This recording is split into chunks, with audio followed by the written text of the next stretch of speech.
محمد صدیق صاحب نے سوال پوچھا ہے ہم سے کراچی سے۔ آپ سوال پوچھتے ہیں مفتی صاحب تیمم کن چیزوں سے ہو سکتا ہے اور تیمم کا طریقہ کار کیا ہے، وضاحت فرما دیں، جزاک اللہ خیر و احسن الجزا۔ دیکھیے اس میں یہ دیکھ لیجئے کہ تیمم مٹی یا مٹی کی جنس سے اگر کوئی چیز ہے تو اس سے تیمم ہو سکتا ہے۔ مٹی پاک ہے، آپ اس پر تیمم کر سکتے ہیں۔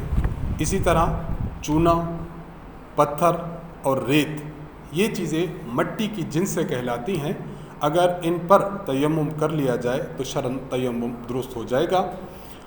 استاذ محترم حضرت متکلم اسلام مولانا محمد الیاس گھومن صاحب دامت برکاتہم نے صراط مستقیم کورس میں یہ بات تحریر فرمائی ہے کہ اگر یہ 3 شرائط پائی جائیں تو ہم سمجھ جائیں گے کہ یہ چیز مٹی کی جنس سے ہے، اور اگر یہ 3 شرائط نہ ہوں تو سمجھا جائے گا یہ مٹی کی جنس سے نہیں ہے، اب ان پر مسح کرنا جائز نہیں ہوگا۔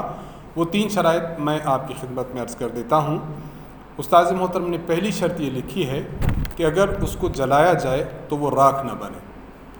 اس سے لکڑی خارج ہو گئی، کیونکہ لکڑی کو جلائیں تو راکھ بن جاتی ہے، کپڑے کو جلایا جائے تو راکھ بن جاتا ہے۔ اسی طرح گتا ہے، کاغذ ہے، اس پر بھی تیمم کرنا جائز نہیں ہے، کیونکہ ان کو جلائیں تو یہ راکھ بن جاتے ہیں۔ نمبر 2، اگر ان کو پگھلایا جائے تو یہ پگھلے نہیں۔ اگر پگھلانے سے پگھلتی ہوں تو پھر ان پر تیمم جائز نہیں۔ مثلا سونا ہے، چاندی ہے، لوہا ہے، انہیں اگر پگھلایا جائے تو یہ پگھلنے سے پگھل جاتی ہیں، اس لیے ان پر بھی تیمم جائز نہیں ہوگا۔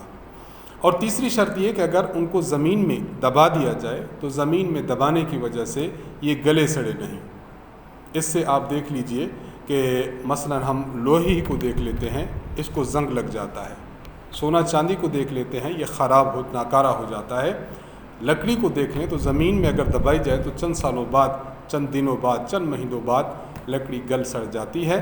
تو اگر کوئی چیز ان 3 شرائط سے خالی ہو، یعنی وہ پگھلانے سے پگھلے نہیں، جلانے سے راکھ نہ بنے اور زمین میں دبانے سے گلے سڑے نہیں، اس پر تیمم کیا جا سکتا ہے۔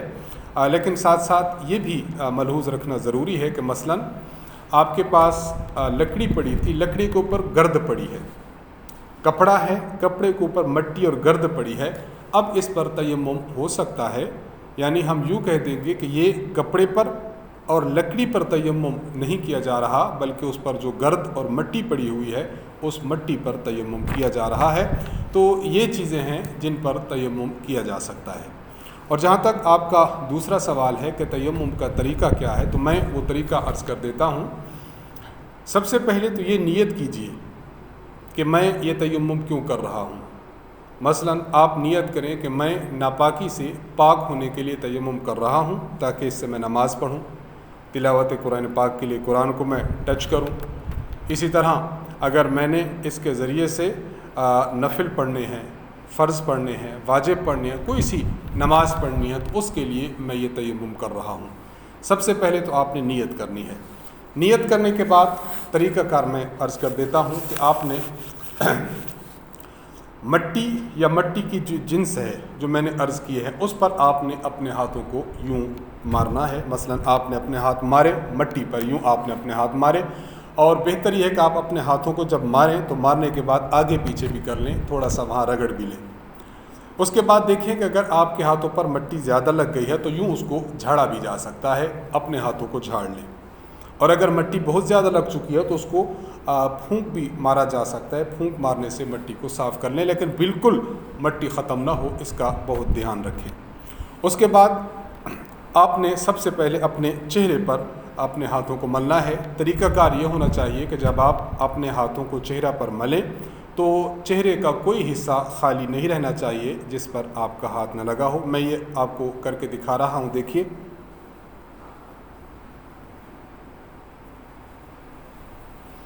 پورے کے پورے چہرے پر آپ نے اپنے ہاتھوں کو پھیر دیا۔ دوسری مرتبہ آپ نے دوبارہ زمین پر ہاتھ مارا، اس کو آگے پیچھے کیا، اور آپ نے اپنے ہاتھوں میں سے دایاں ہاتھ اس طرف لیں اور بائیں ہاتھ کے ذریعے دائیں ہاتھ پر مسح کریں۔ یہ پورے کا پورا ہاتھ آپ دیکھیے میں یوں کر رہا ہوں، پورے کے پورے ہاتھ کے ذریعے سے آپ اپنے بازو کی اس پشت کی طرف آئیں، پھر اس پورے کے پورے ہاتھ کے ذریعے آپ اس طرح تیمم کر لیں۔ آپ کا جو دوسرا ہاتھ ہے، اب دوسرے ہاتھ کو دائیں ہاتھ کے ذریعے تیمم کرنا ہے۔ آپ یہ دیکھیے میں نے پورا ہاتھ لیا، پورا ہاتھ لیتے ہوئے آپ نے یوں کیا کوہنی سمیت، اور آپ نے پھر دائیں ہاتھ کو کر لیا، آخر میں آپ نے انگلیوں کا خلال کر لینا ہے۔ یہ طریقہ کار ہے تیمم کا، اس ذریعے تیمم کیا جائے تو شرعاً درست سمجھا جاتا ہے۔ بس آخری بات میں آپ کے تیمم کے طریقہ کے حوالے سے عرض کرنا چاہوں گا، اسے اچھی طرح سمجھ لیں۔ وہ یہ کہ بعض لوگ تیمم کا طریقہ یہ بتاتے ہیں کہ آپ نے مثلاً جب دونوں ہاتھوں کو زمین پر آپ نے رکھا اور آگے پیچھے کر کے رگڑا، آپ نے جب تیمم کرنا ہے تو لوگ بتاتے ہیں کہ صرف 3 انگلیاں آپ نے اپنی دائیں ہاتھ کی پشت کی طرف سے پھیرنی ہے، ان کو پھیرتے چلے آئیں، اور اس کے بعد جب اس طرف سے اس کو لوٹائیں تو آپ نے اپنے انگوٹھے اور اس انگلی کے ذریعے سے باقی حصے کو یوں مسح کر دینا ہے۔ ان لوگوں کے اس کہنے کی بنیاد اور بیس یہ ہوتی ہے کہ جب آپ پورا ہاتھ لگا لیں گے تو پورا ہاتھ لگانے سے اس حصے سے بھی آپ نے مسح کر لیا، اور آپ نے اپنے انگوٹھے کے اندرونی حصہ سے اور اس انگلی کے اندرونی حصہ سے سب کو لے لیا، تو یہ 2 انگوٹھا اور ساتھ والی انگلی یہ مستعمل ہو جائیں گے، اور مستعمل ہاتھ سے اگلے حصے کو مسح کرنا جائز نہیں۔ لہذا آپ سب سے پہلے 3 انگلیوں کے ساتھ مسح کریں، جب دوسری طرف سے آ جائیں تو اپنے انگوٹھے اور اس انگلی سے کریں تاکہ مستعمل ہاتھ استعمال نہ ہو۔ لیکن اس بیس کو محققین علماء نے درست قرار نہیں دیا۔ محققین علماء کا کہنا یہ ہے کہ جب آپ مسح کریں گے تو مسح کرتے ہوئے جب تک آپ کا ہاتھ آپ کے بازو پر رہے گا اس وقت تک ہاتھ مستعمل نہیں ہوگا۔ جب آپ اپنے ہاتھ کو جدا کریں گے تب آپ کا ہاتھ مستعمل ہو جائے گا۔ اب دیکھیے مثلا میں یوں کر رہا ہوں، جب میں نے پورے ہاتھ کے ذریعے سے یوں اپنے بازو پر مسح کیا اور پھر دوسرے حصے پر بھی مسح کرتا چلا آیا تو میرا پورا کا پورا ہاتھ یہاں لگا، لیکن چونکہ جدا نہیں ہوا لہٰذا مستعمل ہاتھ سے مسح نہیں ہوا، بلکہ مسح ایسے ہاتھ سے ہوا کہ جس کو ضرب لگی ہوئی ہے۔